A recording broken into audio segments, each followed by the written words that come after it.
దేశంలోని వివిధ ప్రాంతాలలో ఉన్న ప్రముఖ చరిత్ర కలిగిన దేవాలయాల గురించి సమాచారం అందిస్తున్న సాయి షణ్ముఖ ట్రెండీ వ్లాగ్స్ ఛానల్కి స్వాగతం.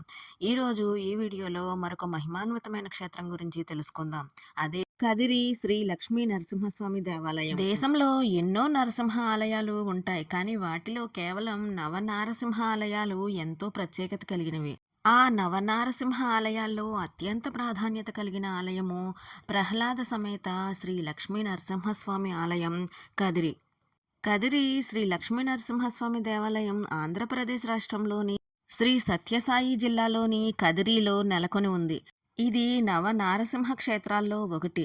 ఇక్కడి విశిష్టత ఏమిటంటే, మరే నారసింహ క్షేత్రంలోని లేని విధంగా స్వామివారు ప్రహ్లాద సమేతంగా దర్శనమిస్తారు. దశావతారాల్లో నృసింహస్వామి అవతారం 4వ అవతారం. ఇక్కడ ఆలయంలో నృసింహస్వామి అమృతవల్లి తాయారు ప్రహ్లాదులతో కలిసి దర్శనమిస్తారు. చరిత్ర ప్రకారం శ్రీ లక్ష్మీ నరసింహస్వామి హిరణ్యకశిపుడిని వధించిన తరువాత ఆగ్రహంతో స్వామి అలానే సంచరించడం చూసిన దేవాది దేవతలు ప్రహ్లాదుణ్ణి స్వామిని శాంతపరచడం నీ వల్లే అవుతుందని చెప్తారు. అప్పుడు ప్రహ్లాదుడు ఈ ఖాద్రి ప్రదేశంలో స్వామిని శాంతపరచడం కోసం ప్రార్థనలు చేశాడు. అందుకు నిదర్శనంగా ఇక్కడ స్వామివారి ప్రహ్లాదుడు సమేతంగా ఉంటారు. స్వామిని పూజిస్తున్నట్లుగా ప్రహ్లాదుడు స్వామికి ఎడమవైపు ఈ ఆలయంలో మనకి దర్శనమిస్తారు. ప్రహ్లాదుని విగ్రహం ఖాద్రి వృక్షం కింద కొలువై ఉంటారు. ఎంతో మహిమ విశిష్టత కలిగిన ప్రహ్లాద సమేత లక్ష్మీ నరసింహస్వామి వారు శ్రీ ఖాద్రి నరసింహునిగా పూజలందుకుంటున్నారు.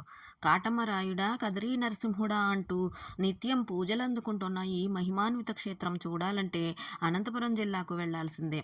అసలు కదిరి నరసింహునికి ఖాద్రి నరసింహునిగా పేరెందుకు వచ్చింది? కదిరి నరసింహుని కాటమరాయునిగా ఎందుకు పిలుస్తారు?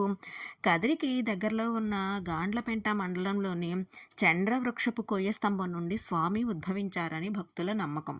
స్వామివారు ఉద్భవించిన ఈ కొండకు ఆనుకుని కాటం అనే కుగ్రామం ఉండటం వలన కాటమరాయుడుగా స్వామికి పేరు వచ్చింది. అలాగే ఖాద్రి అని ఎందుకంటారంటే, సంస్కృతంలో ఖా అనగా విష్ణు పాదం, అద్రి అనగా పర్వతం అని అర్థం.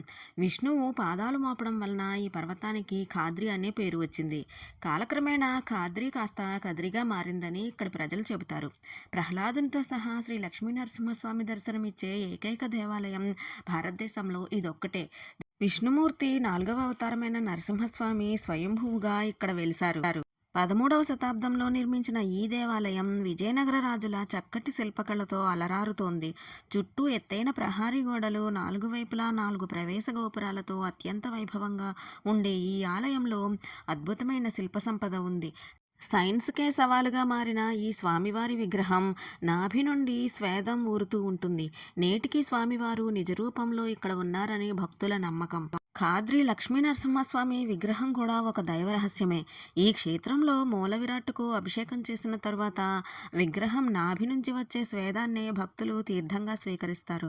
అయితే ఆ స్వేదం ఎలా వస్తుందనేది నేటికి ఎవరూ చెప్పలేని పరిస్థితి. నేటికి స్వామివారు నిజరూపంలో ఉన్నారని ఇక్కడి ప్రజల ప్రగాఢ విశ్వాసం.